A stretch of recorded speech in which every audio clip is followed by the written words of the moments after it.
Penggunaan eliksir ini memberikan tekanan luar biasa pada jantung, memaksanya melepaskan mana dalam jumlah besar. Karena itu, kebanyakan orang hanya bisa mengonsumsinya sekali seumur hidup. Jika dikonsumsi dalam dosis yang salah, atau pada tahap tubuh yang belum siap, jantung bisa gagal berfungsi dan berakibat fatal. Singkat cerita, Kohol akhirnya kembali. Ia berhasil mengumpulkan semua bahan dalam daftar, kecuali satu yang tersisa di bagian paling bawah. Ia tidak berhasil menemukan tanaman bernama Green Cross Flower. Sang pelayan menjelaskan bahwa jalur perdagangan telah diserang para bandit, dan sudah setengah bulan para pedagang tak bisa mengirimkan barang-barang mereka. Henry terkejut dan langsung bertanya, apakah ayahnya mengetahui soal serangan bandit itu? Kohol menjawab bahwa Hans Morris memang telah mencoba menangkap mereka, namun para bandit itu sangat sulit ditemukan. Henry pun merasa heran, bagaimana bisa seorang baron seperti ayahnya tak mampu mengatasi segerombolan bandit. Ia kemudian memutuskan untuk menyelesaikan masalah itu sendiri. Ia meminta pelayannya menyiapkan 2 ekor kuda, karena ia ingin langsung menuju tempat para bandit tersebut.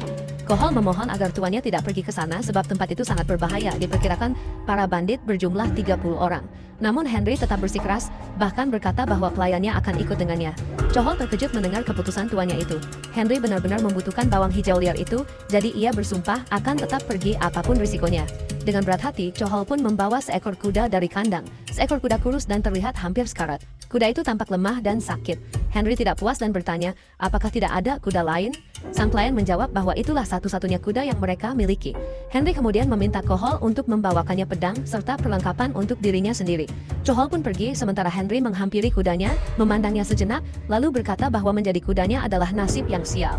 Ia mengelus wajah kuda itu dan menamainya Jade, sama seperti nama kuda lamanya. Henry lalu memutuskan untuk memodifikasi kuda itu menggunakan sihir. Ia menuliskan mantra sihir di sekujur tubuh Jade menggunakan darahnya sendiri. Sebenarnya mantra ini membutuhkan kekuatan seorang penyihir lingkaran keempat, namun ia nekat mencobanya meski kekuatannya belum cukup. Ia mulai mencoret-coret tubuh Jade dengan simbol-simbol sihir. Selama proses itu, kuda tersebut jelas merasakan sakit. Henry meminta maaf karena ia tidak cukup kuat untuk membuat kuda itu kebal rasa sakit. Namun begitu proses selesai, kuda itu tampak jauh lebih kuat dan sehat dari sebelumnya. Tak lama, Kohol kembali sambil membawa pedang. Henry segera mengambilnya dan berkata bahwa ia hampir siap untuk berangkat. Saat melihat kuda itu, Kohol terkejut dan bertanya dari mana tuannya mendapatkan kuda baru. Henry menjawab bahwa itu masih kuda yang sama. Kohol tidak percaya karena penampilannya sudah sangat berubah. Henry menatapnya dan bertanya apakah pelayannya menganggapnya pembohong. Dengan gugup, Kohol mengaku bahwa ia pasti salah lihat. Henry Morris kemudian menyuruh Kohol untuk memimpin jalan. Kohol masih mengucek matanya, tak percaya dengan apa yang baru saja dilihatnya. Saat mereka bersiap berangkat, Henry bertanya, apakah pelayannya sudah membawa cukup perhiasan. Kohol menjawab bahwa ia sudah membawanya, meski takut Hans Morris akan marah karena tindakan mereka.